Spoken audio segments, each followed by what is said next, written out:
Seja muito bem-vindo. Nós vamos começar hoje um episódio muito bacana. Vamos falar sobre descomplicar a abertura de empresas para quem trabalha com e-commerce. O nosso assunto aqui é muito focado para trabalhar com a Amazon, mas se estende a qualquer tipo de e-commerce que você for trabalhar.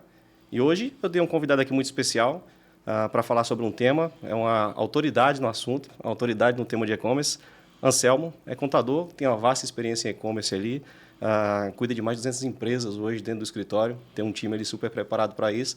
Também é especializado em outras áreas ali de consultoria, holdings e assim por diante. Eu acho que isso aí, ninguém melhor do que você para poder falar sobre isso, né? Sobre si Isso mesmo. mesmo. Obrigado aí, Rafael, pelo convite. A gente temos hoje mais de 40 anos no mercado de contabilidade.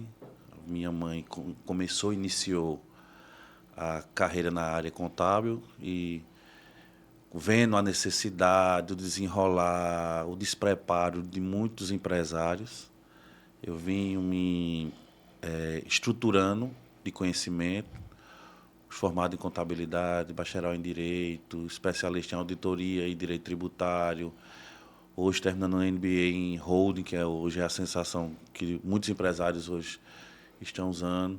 E a questão de e-commerce, eu tenho clientes hoje de São Paulo, Rio, Minas Gerais, Brasília. Atendemos em Paraíba. Hoje a sede da gente é em Paraíba, mas temos os escritórios em João Pessoa e Campina Grande. Certo? Então, conhecimento não falta para atender essa categoria de cliente de e-commerce. Muito bom. Eu sou feliz com isso, porque hoje a nossa operação que fica lá em São Paulo, né? A gente trabalha também exclusivamente hoje com a Amazon, lá com o Marketplace.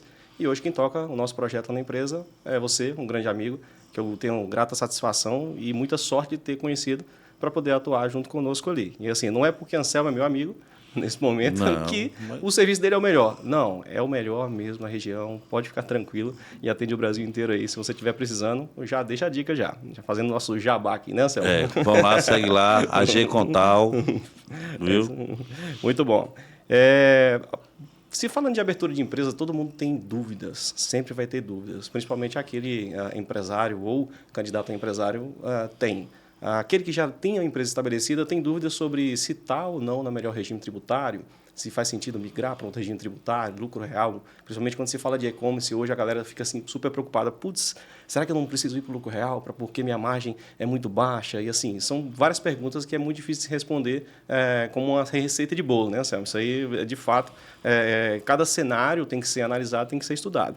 Mas aqui, vamos tentar falar um pouco aqui sobre alguns pontos ali, desde o básico, que vai atender as pessoas que têm uma dúvida inicial, e a gente vai discorrendo sobre o tema aqui, para ver se a gente consegue atingir o máximo ali de informação possível para a galera ficar informada, né, e conseguir tomar melhores decisões ali dentro do teu projeto. Vamos começar pensando assim, por que é tão importante a formalização de uma empresa? Por quê? Por que será que formalizar uma empresa hoje é tão importante? Primeiro ponto, o empresário, quando ele não formaliza a empresa, ele de uma certa forma, ele vai ficar irregular com os entes, estadual, ou municipal, ou federal, certo? Segundo ponto, se eu comercializo e não tenho empresa, eu estou trabalhando na questão de rendimento de pessoa física, numa alíquota hoje no Brasil que chega até 27,5%. Então, de cara, não é viável trabalhar com rendimentos de pessoa física. Então, eu volto à esfera empresarial. Vou abrir empresa. Primeiro ponto seria redução da carga tributária, porque eu vou deixar de trabalhar de 27,5% e vou trabalhar com alíquotas variadas de acordo com o meu regime, certo? Mas o que acontece? Às vezes eu sou um comerciante, eu tenho um negócio, mas não sei ser empresário. Eu não tiro as características, eu não vou ser uma pessoa que, eita, eu sei quais os tributos eu vou pagar, o que é que a empresa, para montar minha empresa, para mim ter minha empresa, o que é que eu preciso, o que é que eu tenho que fazer. Então, às vezes, pegam profissionais que não têm o diálogo com o empresário, não mostra ao empresário, não tem um feedback com o empresário direto e ele acha, pronto, eu tenho uma empresa, eu estou tudo regular. E, às vezes, se depara com percalços ou com autos, ou com certas situações que deixam o empresário de saia justa. Então, a formalização é o primeiro meio do crescimento, é o primeiro o primeiro passo que você vai dar para que você, não, a partir de agora eu tenho a probabilidade de crescer minha empresa, de faturar, de me organizar e realmente ter uma empresa robusta e estruturada. Legal. Entendeu? Legal. E se tratando de e-commerce, é notório que é possível você começar a vender na internet como uma pessoa física. Mas essa resposta sua já diz muito sobre não faz sentido nenhum, né? O primeiro passo, assim, se você vai começar um novo negócio agora e você está pensando em estruturar um negócio para viver disso ou escalar esse negócio, obviamente que o melhor caminho e o primeiro passo é a formalização, né? Justamente. Quando você fala em e-commerce, você fala em que eita, eu vou trabalhar em alta escala. Eu vou abranger um mercado, não um mercado restrito. Eu vou ampliar a minha rede para que eu possa trabalhar um estado todo, o Brasil todo, para que meu produto seja conhecido. Então, se você, imagine só, eu, pessoa física, tendo uma mercadoria a vender ao Brasil todo, trabalhando com pessoa física. Não teria nenhum sentido. Sim. Então, o primeiro ponto é, eu não vou investir numa mercadoria para trabalhar meu CPF, vou trabalhar minha empresa, até porque ela vai estar preparada para movimentar, para estar apta à legislação estaduais, para que eu possa fazer a comercialização da maneira correta diante da legislação. Perfeito, perfeito, perfeito. E aí, falando sobre os tipos de empresa, né? Eu vou iniciar a abertura de uma empresa hoje. Já estou com uma empresa de um tipo, preciso migrar ela, né? A gente vai ter basicamente os 3 tipos, né? MEI, aí Simples MEI, Nacional e a lucro gente real, né? temos que diferenciar 2 pontos. O que é empresa e o que é regime tributário. Certo. O que é empresa? Empresa é a constituição do contrato, as cláusulas, os quinais, a forma que está sendo elaborada a empresa, a estrutura da empresa. E o que é regime tributário? Regime tributário são MEI, Simples Nacional, presumido, lucro real, lucro arbitrário. Então, isso são regimes tributários. Muitas pessoas ou empresários ficam naquela... O que é... minha empresa é ME, minha empresa é PP. Isso não quer dizer nem regime, nem estrutura tamanho de empresa. né? Isso fala muito mais do faturamento. Então, ele sempre tem que ter na ideia o quê? Primeiro eu vou estruturar a minha empresa, depois eu vou saber qual o melhor regime para ela. Principalmente voltado ao e-commerce, muitas pessoas que querem empreender, querem começar no MEI. Eu vou lá começar no MEI, abrir minha empresa.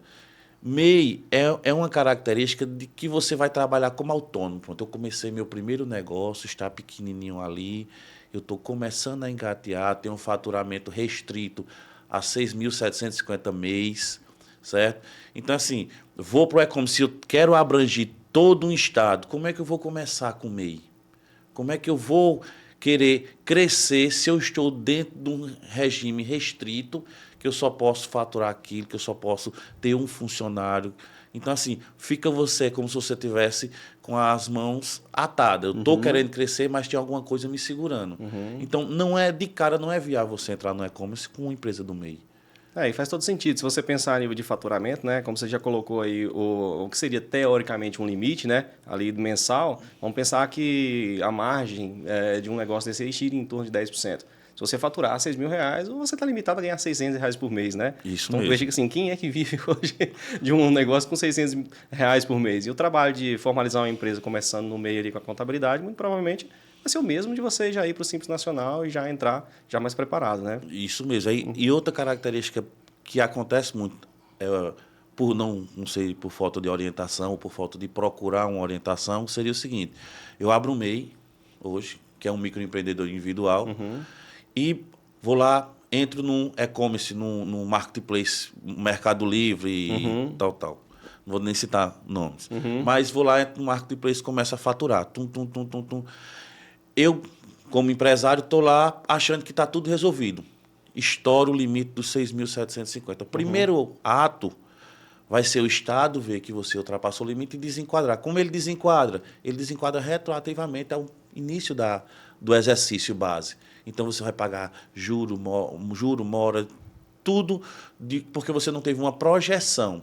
Eu vou ter uma projeção. Ó, eu faturei até tanto, eu só posso continuar nesse regime até tanto.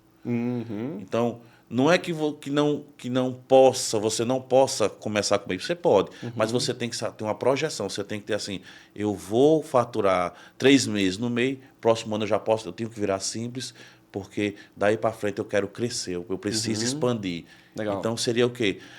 A questão de você se programar. Vamos programar para as etapas que eu preciso percorrer. Não, mas isso é super importante, porque se eu estou no e-commerce, eu preciso de volume.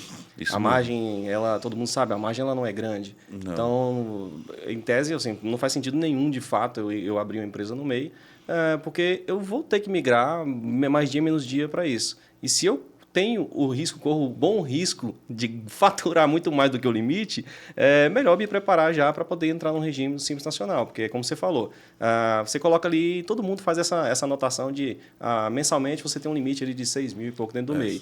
Mas o limite, na verdade, ele é dentro do exercício, né, Anselmo? É o período ali, né? Na verdade, se você levar em consideração a constituição da empresa, você também tem um limite fracionado de acordo com os meses.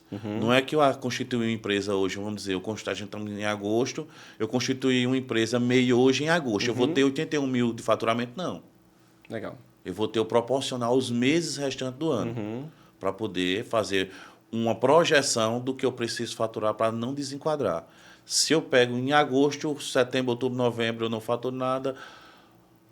Dezembro eu faturo 100 mil. Eu vou desenquadrar. Sim, sim, de toda forma Entendeu? vai desenquadrar. E aí você tem que estar preparado e saber, nesse momento do desenquadramento, se isso aconteceu anteriormente, né? Aí esse evento, aí vem toda essa correção que você falou, aí você vai estar devendo. O que você achou que tinha tido de resultado, na verdade, você está ali no prejuízo. E um ponto muito importante nós estamos em agosto de 2024 e alguns dias atrás a Amazon ela limitou o acesso ao programa FBA dela para empresários MEI. Ou seja, o MEI ele não vai ter mais a possibilidade de trabalhar com a logística da Amazon, que é o Fulfillment by Amazon. Você vai conseguir vender nesse momento, né? Mas você não vai conseguir utilizar a logística, que é o que atrai muita gente hoje e é o caminho ali que faz mais sentido. Todo mundo que trabalha hoje com Amazon corre muito para poder trabalhar com FBA, que facilita bastante ali para o consumidor e todo mundo que está no Prime tem interesse em receber rápido. Então, assim, é mais um motivo que reforça a necessidade de você iniciar o teu negócio já ali partindo para o Simples Nacional. Existe uma prerrogativa da Receita Federal que o MEI ele não tem a obrigatoriedade de emissão de nota fiscal para o consumidor final. Mas tem a obrigatoriedade de emissão fiscal para a questão de empresas PJ. Então, o que vinha acontecendo com a questão dos marketplaces era estava lá faturando, emitindo nota, e quando menos espera, pum, eu era desenquadrado do MEI. Isso trazia uma burocracia muito grande, porque as plataformas conseguiam visualizar rapidamente que você estava desenquadrado. E você, com volume de notas, você começava a ter que fazer toda a informação retroativa, pagar imposto e tal. A empresa suspendia logo a inscrição estadual e você ficava naquele limo. De o que é que eu vou fazer agora? Eu preciso de um contador urgente, porque a característica do MEI, muitos empresários acham, não vou precisar de contador, não vou ter essa despesa. E termina sempre tendo uma conta muito grande para pagar. Para pagar, né? A economia que não gera nenhum tipo de resultado ali, né? Não, isso é super importante e isso reforça muito. Inclusive, essa decisão da Amazon, muito provavelmente, está embasada muito mais nesse prejuízo que causa ali no próprio empresário, né? Que está trabalhando com um novo negócio ali de e-commerce, né? Na hora de a gente escolher um regime tributário, então, né? O que a gente precisa considerar ali para poder... Faturas que a gente precisa considerar para poder definir o regime tributário ali? O regime tributário ele leva muito em consideração, que eu acho que seria 70% da decisão em cima do faturamento. 30% seria como eu adquiri, de que forma. De que forma que eu falo não é uma forma irregular. Sim. Mas eu vou dar um exemplo para você. Existem produtos que, quando eu vou adquirir ele, a margem é muito grande, certo? Eu tenho que contabilizar que, em alguns regimes, eu tenho que trabalhar com débito e crédito, então vai me gerar uma carga tributária muito pesada, mas eu tenho que levar em consideração faturamento, compra, qual o estado que eu estou comprando, qual o estado que eu estou sediado, para me poder levar em consideração tudo isso, a questão da carga tributária trabalhista também, levando em consideração tudo isso para tentar moldar a melhor forma de tributação da empresa. Perfeito. Perfeito. É por isso que se chama planejamento tributário, Isso né? mesmo. Então, assim, se tratando de e-commerce, nada melhor do que já você fazer um planejamento e saber onde você vai chegar, onde você quer chegar. Isso. Nem todo mundo que está começando no e-commerce, ele está começando como empresário, está começando, às vezes, como um novo negócio ou buscando uma nova oportunidade. Tem uma fatia ali de gente que é relevante, que já tem um negócio estabelecido e está indo para o digital, para criar um novo canal. Esse aí, principalmente, né? Vai ter que fazer um planejamento muito mais assertivo, porque pode mudar tudo em relação à tributação, né, Anselmo? Porque, vejamos, é muito comum eu ter um estabelecimento numa região e normalmente eu vendo só dentro daquela região, dentro do mesmo estado. A partir do momento que eu vou para o e-commerce, eu vou vender para o Brasil todo. Isso. E aí a gente vai ter todo aquele embaraço fiscal que todo mundo tenta fugir, mas no final das contas a gente tem que estar trabalhando em cima dele para conseguir entregar a mercadoria, né, e ampliar ali o canal de vendas. Né? Como a gente quando você trabalha com e-commerce, você se depara com a seguinte situação. Existe um produto que aqui no Nordeste vende bem, mas no Sul não vende. Então, o seu produto, você tem que ter pelo menos um dashboard. Qual é a região que consome meu produto? Qual é a região que eu posso me estabelecer que vai me favorecer uma carga tributária melhor? Então, se eu não tenho esses números, eu começo a empresa já num pontapé errado. Por quê? Às vezes muita gente reclama, eita, ficou inviável a minha logística porque a minha carga tributária ficou muito alta. Às vezes, se ele tivesse mudado a sede dele para outro estado, se ele tivesse visto, pelo menos algum número, meu cliente está sediado em tal estado, como é que eu vou diminuir minha carga tributária?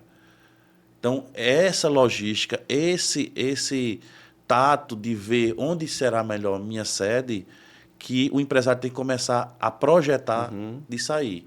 Porque o negócio já está montado, você já Sim. tem um produto, você já sabe que o produto tem comercialização. Então, eu vou trabalhar só o aspecto tributário. Quando você trabalha com loja física, que os caras fazem estudo, a gente geralmente faz estudo de toda a região. Qual o melhor canto de eu botar a minha sede? Porque eu tenho loja em tal canto, tal canto, tal canto. Como é que eu vou distribuir essa mercadoria? Justamente por quê? Porque se eu fizer um passo errado, eu vou estar onerando na minha carga tributária. Sim, certo. Aí, partindo para a abertura de uma nova empresa, né? Vamos pensar aqui no cenário do empreendedor iniciante ali, né? Iniciante, seja que ele vai iniciar aquela operação, já tem outras empresas, ou o cara que está querendo hoje começar um novo negócio, vai abrir uma empresa. O que você considera assim que é super importante de evitar os erros mais comuns que você vê no dia a dia aí, trabalhando com a galera? Trabalhando hoje, minha visão seria proteção patrimonial. Você quando começa um negócio, você nunca acha que vai dar errado. Geralmente o empresário ele tem a visão de sempre achar que eu vou colocar uma coisa, eu estou vendo só os pontos positivos e sempre vai dar certo. Nunca vai dar errado. Então, o primeiro erro que o empresário comete é na elaboração do contrato, da empresa, da estruturação da empresa. Geralmente, quando alguém me procura, a primeira coisa que eu pego, me mande seu contrato social. Por quê? Está lá. Empresa individual. O cara que trabalha com empresa individual, principalmente no comércio, ele não existe fronteiras para corromper, a palavra não é corromper, para ele dilapidar o patrimônio dele perante o fisco. Exemplo, vou dar um pequeno exemplo. Você está hoje no e-commerce, é fiscalizado por um estado. A gente teve isso com aquelas sandálias cropped, aquela sandáliazinha que é fechada, e o entendimento do fiscal era autor à empresa. Imagine só, você é empresa individual, chega um fiscal, diz que uma taça dessa não é taça, isso aqui é copo, tem uma forma de tributação diferente, autua você. Você, com empresa individual, seu patrimônio está ligado à empresa diretamente. Então, tudo que é da empresa, tudo que é seu é da empresa. Então, se você não tiver dinheiro para pagar, você vai arrastar tudo da vida inteira que você constituiu, o Estado vai levar. Então, assim, o primeiro ponto seria a formalização do contrato. Sim. Eu preciso resguardar meu patrimônio de pessoa física, o que é patrimônio da empresa é da empresa, o que é meu, para não ter uma confusão patrimonial. Seria o primeiro erro básico que a maioria dos empresários comete. Olha, então, isso é super importante, porque olha só, você abre uma empresa para constituir uma pessoa jurídica. Isso. E aí, essa pessoa jurídica, quando você faz um contrato social e você diz que essa é uma empresa individual, Isso. Automaticamente você está dizendo que essa empresa, na verdade, é uma extensão de você. Isso. Não é isso mesmo, Celso? Isso mesmo. E aí, sendo uma empresa extensão de você, se você tem algum problema na empresa, normalmente você vai ter um problema também na tua pessoa física. Então, aquele princípio da entidade, que é o que não deveria ferir, né? Uma Da pessoa, personalidade jurídica não existe. Não existe nesse cenário, né? Justamente. Então, assim, e isso é mais comum do que a gente imagina, né? Muito comum, muito comum. Deparo com isso ainda várias e várias vezes, sempre modulando isso, elaborando novos contratos, resguardando a pessoa física, o patrimônio da pessoa física. Para quê? Para que a questão estadual, eles são, a maioria, é o único ente que executa você, tanto criminalmente como a questão tributária. Então, você fica muito vulnerável. Então, se você não pegar esse ponto e dizer assim, se eu sobrar na curva daqui para lá, em qualquer canto, eu vou estar com o meu patrimônio resguardado e da empresa vai estar lá, que aí pode ser executado, eu não vou ficar sem nada. Sim. Entendeu? Posso recomeçar, posso ir atrás de futuramente eu resolver, mas eu não vou estar sem rumo. Certo. E é um cuidado que tem que ter. O que você falou faz muito sentido, cara, porque você sempre acredita que vai dar certo. Você sempre está otimista na situação. Porque o empreendedor é um cara sonhador, né? Ele está o tempo todo sonhando. Quando você vai constituir a empresa, de certa forma, é uma prática daquele sonho que você está ali tentando executar. E, normalmente, dentro do sonho, o cara acaba se perdendo e cometendo uma série de erros ali que só vai acontecer um problema quando ele chegar. E aí, ele chegar é mais comum do que a gente imagina, né? Sempre no pós. Né? Sempre no pós. Né? Aí o pós você já está, você já foi, já aconteceu, você não pode voltar, você não se preveniu. Olha só, cara. Entendeu? Então, na concepção desse contrato, na verdade, eu tenho que pensar no desastre. E não só eu estou fazendo aqui agora. Você tem que pensar nas duas situações. Que se acontecer qualquer coisa, por que você paga um plano de saúde? Para usar quando tiver um problema, né? Então, você tem que ter mecanismos para que, se acontecer um problema, você tenha uma maneira de conter o problema. Muito bom. Entendeu? Muito bom. Aí essa abordagem muda completamente a visão de que a contabilidade é essencial para ter a abertura do processo, para executar uma tarefa que eu, como pessoa normal, não consigo ou não tenho experiência. Não é contratar um profissional só para poder executar aquilo, não. Isso aí vai muito além, isso tem a ver com o projeto, com o plano como um todo. Você não pode ser um contador que o cliente diz o que você vai fazer. Eu quero abrir uma empresa. Pronto, vou abrir sua empresa. O contador ele tem que ser um consultor, ele tem que chegar para você, Rafael, se tu abrir a empresa aqui, tu vai se deparar com isso. Se tu abrir dessa forma, tu vai se preservar nisso. Quando recebe um cliente, a gente tenta sempre angariar com ele, para poder crescer com ele. E quando o crescimento chega, essa fase você já passou, agora você vai ter outra fase da sua vida. Vamos se resguardar nisso. Nunca vamos ter essa confusão, isso aqui, separar as coisas certinho. Porque isso é a contabilidade, é você estar o dia a dia com o empresário. Sim, perfeito. E aí, esses cenários de abertura de empresa é muito comum. Hoje tem muita contabilidade digital, né? Isso. O pessoal, basicamente a execução de tarefas, de fato, né? Assim, nada contra a contabilidade digital, obviamente, né? Eu já usei, mas assim, para um cenário como esse, de varejo, de e-commerce, onde você precisa ser assessorado, é muito difícil você conseguir ser atendido de forma plena de um formato de consultoria, né? Isso. Até porque a contabilidade digital é uma coisa para ter escala. Então, ela vai conseguir entregar tarefas, vai formalizar negócios, né? Mas na hora de você trabalhar o crescimento, acaba que você não tem condição de estar ali, né? Isso aí foi o meu caso, inclusive, em um negócio. A gente precisava de coisas simples, como, eu preciso de demonstrativo contábil aqui, aí era um processo um pouco mais moroso, tinha que ser constituído, levava muito tempo para poder fazer a entrega e não atendia. Então, você acaba precisando dessa orientação mais próxima, né? Aí, não só em decorrência da documentação, mas também esse tipo de assessoria, como você está falando, né? Então, querendo ou não, é super importante você ter essa consciência, né, de que assim, você precisa estar cercado de pessoas e profissionais que vão fazer um negócio ter escala, se esse é o objetivo, né? Então, quem lê o livro ali, Pai Rico, Pai Pobre, a coisa que ele mais recomenda lá, fala assim, o que eu tenho? Eu tenho um bom advogado, e um bom contador, para poder eu conseguir escalar os meus negócios. Assim, porque são competências muito específicas, jurídica e contábil, e Isso. que a gente acha que não precisa, muitas das vezes, acha que é muito simples. O pessoal, até agora com IA, por exemplo, eu vou colocar no chat GPT, eu resolvo aqui o contrato, assim, cara, não é só isso. Imagina, Não. não é você fazer um documento só, não é só você protocolar alguma coisa, não é só você assinar ali. Você tem que saber, ter um embasamento ali e principalmente ter noção de onde você quer chegar, né? Porque assim, para o agora, você às vezes consegue resolver, mas para onde chegar, você só vai se você estiver bem acompanhado, né?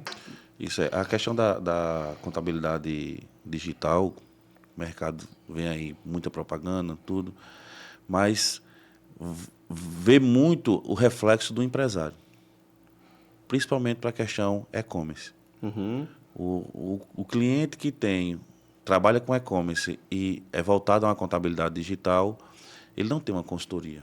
Se você prestar atenção, ele vai pegar uma contabilidade, o escritório contábil que tiver lá à frente disso, ele vai dizer, você me manda isso, isso, isso. Ele robotizou, Sim. certo? E a responsabilidade de quem é? Do empresário. Ele não vai ter uma orientação. E se acontecer a orientação, é o seguinte, eu vou planejar, vou programar para que você, uma hora específica, eu vou tirar suas dúvidas. Sim. Entendeu? Eu não estou ali acompanhando, vamos aqui, vamos junto. Isso aqui está análise de gráfico, de dashboard, isso aqui está sendo feito errado, essa transação. Você não vai ter esse acompanhamento. É mais assim, vai só e Deus te siga. Tá certo.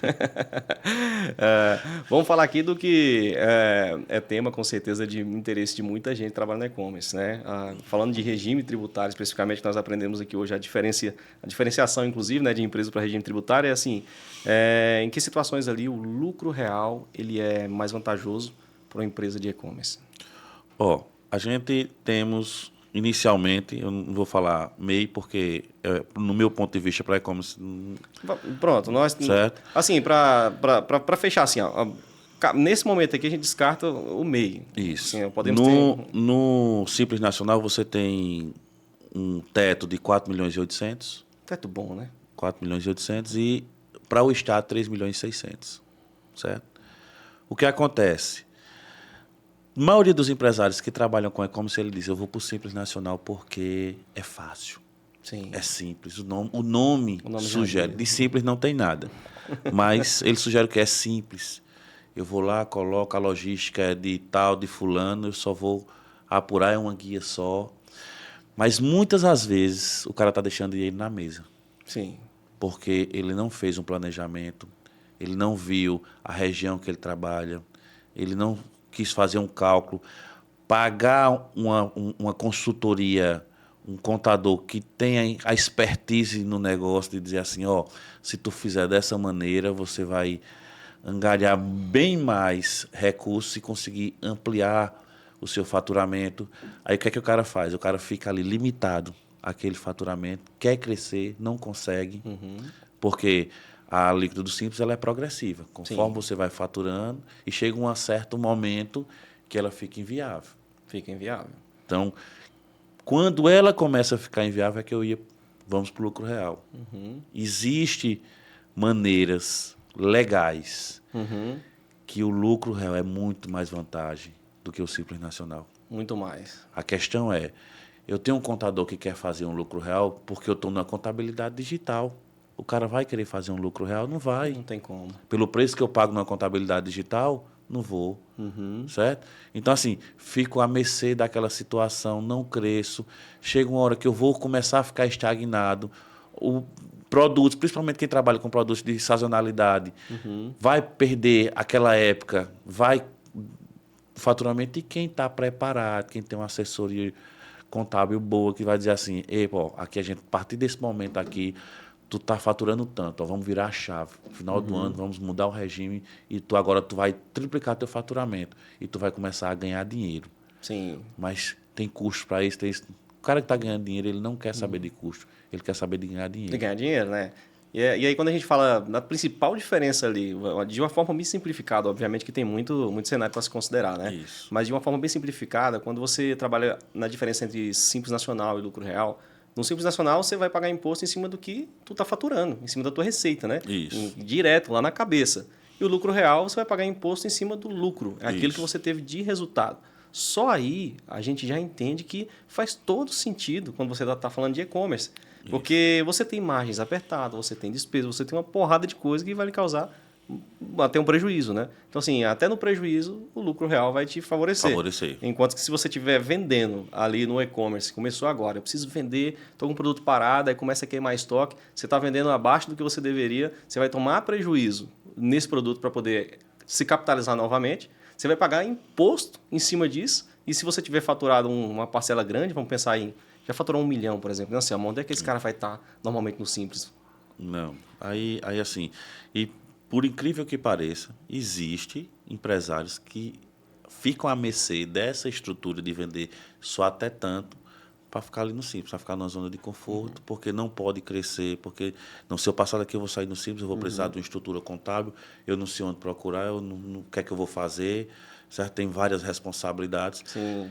Tem escritórios que não estão preparados para absorver um cliente desse e, às vezes, acontece erros de percurso. Então, assim, primeiramente eu vou procurar uma assessoria que eu sei que está ali especializada, que está ali pronta para me atender e não vou ficar com essa mentalidade de pequeno. Eu preciso furar essa barreira. Sim. Simples, foi uma fase da minha vida, foi o meu começo, mas agora eu preciso virar a chave, porque senão o cliente nunca vai crescer, principalmente no e-commerce. E no e-commerce a gente não tem a opção da informalidade. Uma vez que você está vendendo online, a venda aconteceu, a nota está sendo emitida, não tem como você fazer, eu vou faturar até um certo ponto aqui na minha loja, na minha empresa, e depois disso aí eu faço uma venda direta aqui no consumidor, não fatura, Isso. que é errado, ok, mas assim, a gente sabe que centenas de comércios fazem isso, né? Isso. Para conseguir sobreviver ali muitas das vezes, né? E esse conseguir sobreviver, às vezes o cara justifica fazer esse tipo de coisa em decorrência dele estar sendo tragado pelo Estado ali, né? Mas a culpa não é 100% do Estado.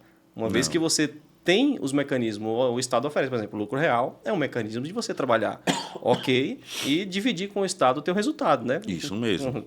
E existem maneiras, por isso que a gente trabalha muito com planejamento, de que hoje eu pago a menor carga tributária, porque eu vejo classificação de produto, eu vejo todo o cenário para poder, não, realmente, aqui dá para mim, posso meter bronca, eu vou vender e meu resultado é satisfatório.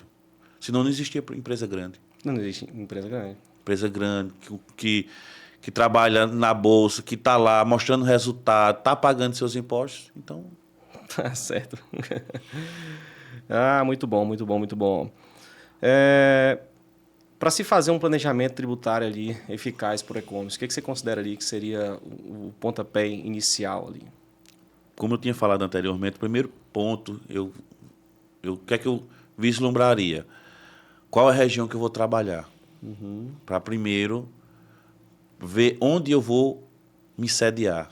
Ou, se eu preciso me sediar em tal canto, qual é a região que eu vou trabalhar? Por quê? Porque isso impacta muito na questão tributária, principalmente quando a gente está falando de DIFAL. Então, eu preciso saber qual será o estado que eu estarei, que vai me ter um incentivo para meu e-commerce, que vai ser satisfatório, onde eu tenha a menor carga tributária e consiga ter grandes resultados. Muito bom. E aí a gente vai ter alguns estados que são já bem característicos ali de empresas de e-commerce, né? A gente vê muita gente situada em São Paulo, Bahia. Bahia, Curitiba também, no Paraná. Isso. E aí isso provavelmente é em decorrência exatamente de incentivos, De incentivos do Estado, justamente. Porque quando eles visam o crescimento, certo? Porque o Estado faz um incentivo desse? Porque ele está trazendo recursos para dentro do Estado dele. Então, eu baixo minha alíquota, a mercadoria vai, mas o dinheiro volta para dentro do Estado. Então, eu começo a trabalhar recursos para que, quanto mais empresas venham para o meu Estado, mais arrecadação e recursos financeiros movimentem o Estado. Então, tem estados que são bem agressivos nisso, para que, quando você vê Eu me admirei um dia desse que eu passei por Anápolis. Quantas indústrias tinha em Anápolis? Goiás, né? Em Goiás, entendeu? Então, assim, é porque é um estado que visa o crescimento de indústria. Não, vou trazer incentivos para as indústrias se estabelecer aqui. Então, da mesma forma, é como se eu vou fazer mecanismos que eu consiga trazer empresas de e-commerce aqui para dentro. Legal, show de bola. Vamos pensar no empresário que está começando ali novamente, né? Eu estou tocando muito nesse tema de empresário começando porque tem muita gente entrando no mercado agora com essas oportunidades do marketplace. Às vezes o cara está buscando uma renda extra só para poder em seguida migrar, né? E ficar 100% ali seguindo o sonho dele, a trajetória. Mas assim, qual que é o passo a passo que você considera que essa pessoa tem que seguir ali para começar no básico, onde ele está ali com um capital de certa forma baixo, mas ele precisa iniciar o projeto dele de uma vez para poder destravar essas primeiras vendas ali. Começando ali da parte de formalização da empresa. Primeiro, eu estruturaria a questão do contrato social, visando o que a gente tinha conversado anteriormente, que se acontecer um erro de percurso, do investimento feito em algum produto que eu não consiga vender ele, vou ficar com ele, vou ter que remodelar meu negócio. Tal. Então, estrutura de contrato social, estrutura de empresa, aí visando alguns pontos, começaria no Simples Nacional e num certo ponto ali eu tentaria virar a chave para ir para o lucro real. Para ir para o lucro real, né? Isso. A gente tem como ter mais ou menos a ideia tipo assim, de faturamento que eu estou tendo dentro do meu e-commerce ali no Simples Nacional, que eu já começo a ter que observar ali, me preparar para poder migrar? Se eu projetar um faturamento de 300 mil mês, eu vou ter 3 milhões e 600, certo? No estado, a nível estadual, eu vou ser desenquadrado do Simples, Certo. não a nível federal. Ali já seria a contrapartida de eu ir para o lucro real. Então, assim, volto aqui um pouquinho. Então, tem uma diferenciação de desenquadramento do Simples dentro do estado que eu estou e dentro do país, vamos dizer assim, né? Justamente. Então, 3 milhões e 600 seria o desenquadramento estadual. Eu começo a apurar meus produtos dentro do estado de uma forma diferente.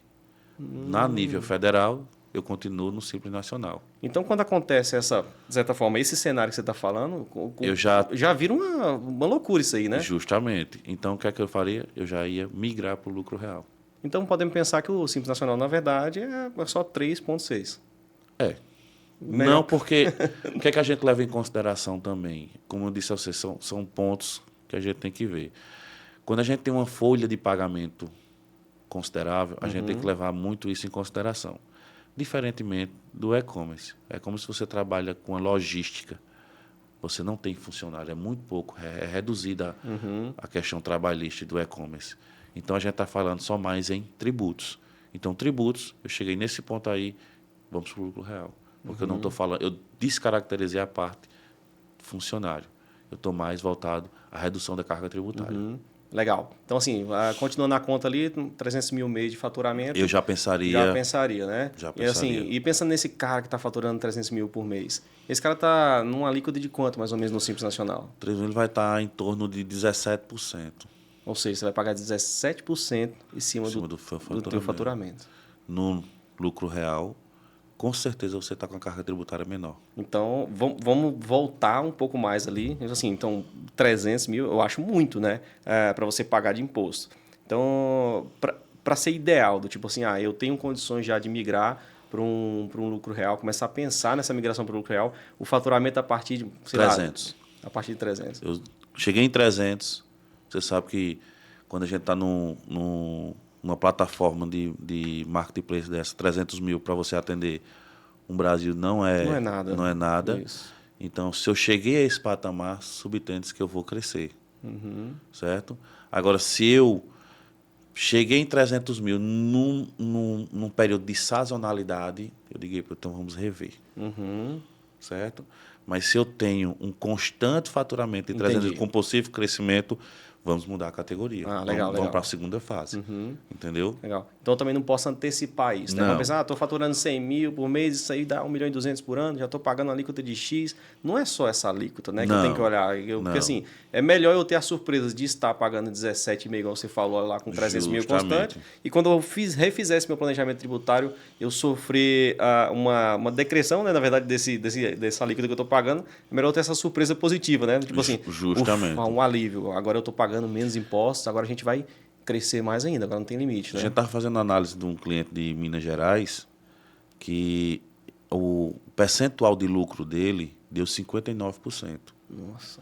59%. Aí eu disse, tá errado. A gente vamos refazer os números que isso aqui para o comércio não existe. Isso aqui e da forma que você com os produtos que ele trabalha. Aí como fomos olhar, não, ele tinha omitido algumas informações, certo? A diferença de imposto que ele pagou do Simples Nacional nesse semestre de 2024, ele comprava um carro zero. Nossa. Do Simples para o lucro real. Olha só. Carro zero, assim, ele compraria um carro zero hoje. Super importante. Entendeu? Muito bom, cara. E aí, agora o cara que está naquele cenário, ó, eu tenho uma empresa aberta, a gente falou um pouco sobre o cara que está iniciando um novo negócio, né? Quais os passos ali que ele poderia seguir. Agora eu tenho uma empresa aberta, está em funcionamento. O que eu faço ali para saber se eu estou com um regime tributário mais adequado, né? Não é o correto, não existe regime errado, né? Mais adequado para o meu cenário.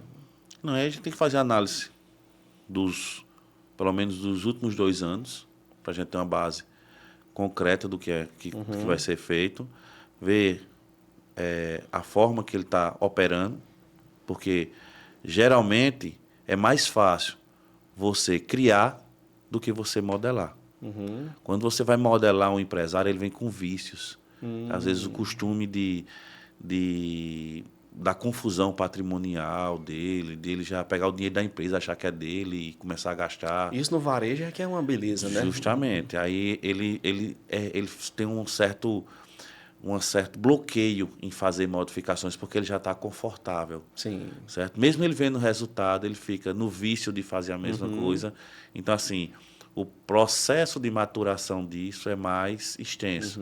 Então, geralmente, a gente pega 6 meses para começar a modificar o cliente. Ó, isso aqui a gente está fazendo errado, vamos mudar, fazer dessa forma, vamos fazer dessa forma, sempre seguindo um roteiro de que estrutura a empresa, vê a forma que ele está trabalhando da questão tributária, depois vamos adaptar a melhor forma tributária. Realmente fazendo um planejamento, projeção de quanto você vai pagar tributo, projeção de lucro, projeção de produtos, ver classificação de produto, ver se a classificação está certa. Você não tem noção de quanta gente paga imposto por conta de classificação de produto errado. Classificação errada. Exemplo daquele lá que você falou, sobre o entendimento do copo e da taça. Justamente. Ali, por exemplo, né? O bombom sonho de valsa, por muito tempo, era um chocolate. Hoje é um wafer. Entendeu? É essa a mágica. É essa. Eu costumo dizer que a gente não vai reinventar a roda. A gente vai só modular ela da forma correta. Porque a partir do momento que ele deixou de ser chocolate e foi para o wafer, ele foi para a substituição tributária. Então, ele teve uma redução gigante da carga tributária. Olha só. E num volume, isso aí faz uma diferença. Ou gigante. Enorme. Então, é isso. Às vezes o cara está lá, classifica o produto errado, está pagando um tributo altíssimo e diz, cara, eu não estou tendo lucro. Aí vem um cara, estruturou, classificou o produto, olhou direitinho. Eita, vou dar um exemplo para você de uma classificação do produto que você vai dizer assim, não acredito. Açaí. Até 1 quilo é isento. Até 1 quilo é isento. Depois de 1 quilo ele não é mais isento. Então tem que limitar o cliente a comprar 1 quilo. Porque a nomenclatura está na descrição e o NCM. É todo um conjunto. Nossa. Então, assim, quando o cara tem que pegar o produto, classificar o produto, aí ele vai começar a sentir, eita, realmente a minha carga tributária reduziu significantemente. Caramba, olha só. Entendeu? Não, e isso é super relevante. Assim, quem está no e-commerce, você que está no e-commerce, está no marketplace, existe uma jornada muito interessante que é a jornada de busca por produtos para poder trabalhar dentro da venda da tua loja, né? Então, assim, isso é muito comum, você ficar ali fazendo um processo que o pessoal chama muito de mineração de produtos, né? Encontrar produtos que vendem bem, onde eu consigo ter um fornecedor e eu consegue fechar, consegue. Aí começa a vender. Mas você só pega o produto, recebe ele na compra, cadastra dentro do teu sistema, cadastra no marketplace e começa a vender. Você não se preocupa com essa classificação tributária. E o que muitas das vezes pode acontecer é exatamente isso. Você vai dar entrada num bombom sonho de valsa lá, né? E você vai pegar esse bombom, vai classificar ele como bombom. Se você classificasse ele lá como wafer, muito provavelmente você teria um resultado melhor, né? Isso. Assim, Um fato bem simples. Existem alguns estados que dão isenção em cesta básica, vou dar um exemplo. Aí o produto está trabalhando em tal estado, ele é tributável, em tal estado ele é isento. Aí você não ia pagar a tributação desse produto. Aí o cara pega o produto tributável lá de outro estado, joga tributado no seu estado também. Está pagando um tributo indevido. olha só. Isso que não tinha necessidade. Então, Entendeu? é muito importante você conseguir inserir a contabilidade dentro da tua rotina, né? Justamente. De classificação desses produtos, né? Então, assim, não vai só comprar lá. Você não vai usar a nossa ferramenta de busca de produtos lá, que é o nosso radar, vai encontrar um produto que tem lucratividade, vai trazer, vai cadastrar. A partir de agora, você tem que começar a pensar e falar assim, ó, antes de adotar esse produto do meu portfólio, vou mandar para a minha contabilidade, para o pessoal analisar, verificar a classificação dele, e aí sim, aí você vai colocar para venda. Acaba trazendo um pouco mais de burocracia para você, mas na escala daquele produto é muito melhor. Você vai ter resultado. É melhor do que você fazer assim, tem um lucro no produto aqui. Ok, mas e na hora de você pagar um imposto, você está pagando aquele absurdo de cara. Porque, muito cuidado com essas calculadoras aí de receita, né? Tem a calculadora de receita ali, ela não fala nada sobre imposto, né? Ela não diz nada sobre tributação. Ela diz muito só sobre o custo da compra do produto, as tarifas logísticas, a tarifa de vender naquela categoria ali do produto, e depois disso tudo você acha que é resultado. Então, assim, cuidado com isso. Então, assim, quando você está no Simples Nacional, você tem noção da alíquota ali, que ela é mais ou menos fixa, dá para você ter uma ideia. Mas a partir dali, você está engatado ali dentro de um lucro real já, aí a coisa fica mais difícil ainda, né? Justamente. Então, assim, traz a contabilidade para dentro da tua rotina, nessa adoção de produtos aí, em aumentar o teu portfólio, ou diminuir até mesmo, né? Assim, a gente está falando de busca de produtos, mas na hora de você pegar um portfólio de produtos que você já tem dentro da tua empresa, você tem que sempre estar fazendo essa análise ali, né? E quando você trabalha, você falou agora no radar, a questão de maioria dos e-commerce, você não quer um grande portfólio. Você quer um pequeno portfólio com grande valor de comercialização. É isso mesmo. Grande valor agregado. Que aí é a cereja do É bolo. o sonho de todo mundo que trabalha com e-commerce. Poucos produtos, com grande volume de venda e uma lucratividade que ele dê para manter o negócio dele gigante. Perfeito. É isso mesmo. Muito bom, cara, muito bom. Vamos lá.